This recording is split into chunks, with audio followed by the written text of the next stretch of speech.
Former CNN host and independent journalist Don Lemon pleaded not guilty to federal charges stemming from his coverage of a protest at a Minnesota church last month. Now, Lemon was one of several people indicted for their alleged roles in disrupting a service at St. Paul where an ICE official was a pastor. Deputy Attorney General Todd Blanche says Lemon violated worshipers' right to freely practice religion when he entered that church. Lemon spoke after his hearing and had this to say. For more than 30 years, I've been a journalist, and the power and protection of the First Amendment has been the underpinning of my work. The First Amendment, the freedom of the press, the bedrock of our democracy. The events before my arrest and what's happened since so that people are finally realizing what this administration is all about. The process is the punishment with them. And like all of you here in Minnesota, the great people of Minnesota, I will not be intimidated. I will not back down. I will fight these baseless charges. Let's go live now to St. Paul, Minnesota, and CBS News correspondent Lilia Luciano. Lilia, thank you for being with us. You were inside that courtroom. Can you tell us what happened? Hey there, Liz. Yeah, the hearing started promptly. There were several defendants, not just Don Lemon.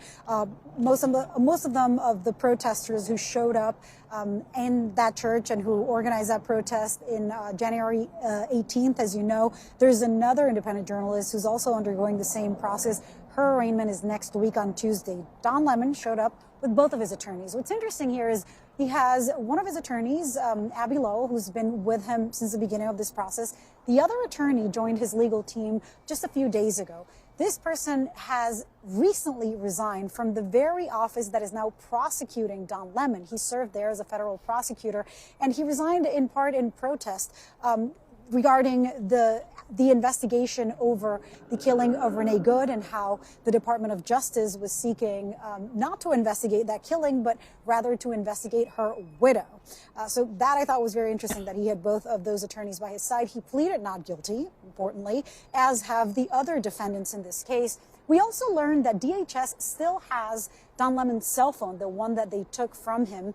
And the judge said, look, if there's nothing else of value to your case, he told the prosecutors, the federal prosecutors, that phone should be returned. They said that they're still going through it, that they had an order to search the phone, and that they don't really have a timeline as for when they can return the phone. We are unsure about what is next in terms of dates, but look, we have consulted legal experts, constitutional experts, and they all say this is an extremely rare, some have said unprecedented, kind of charge for a journalist. Don Lemon, throughout that stream that he carried out before, during, and after this protest, insisted that he was not there in the capacity of a protester, that he was there as a journalist. But Don Lemon aside, even the case against the protesters themselves is extremely rare.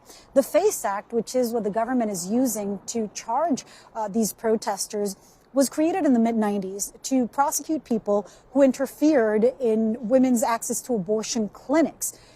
It is expanded in its language to include places of worship.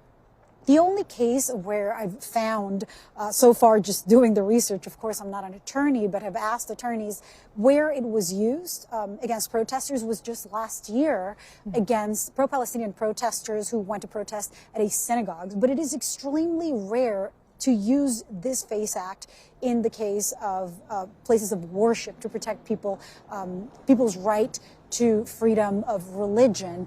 What the attorneys for the defendants are saying, including especially Don Lemon's, is that it is their freedom of speech, both in the case of the protesters and in the case of Don Lemon and the other independent journalists. It is their freedom of speech, both First Amendment rights, that is being infringed upon, that is being violated by the government in these charges. Lilia Luciano, thank you so much for that.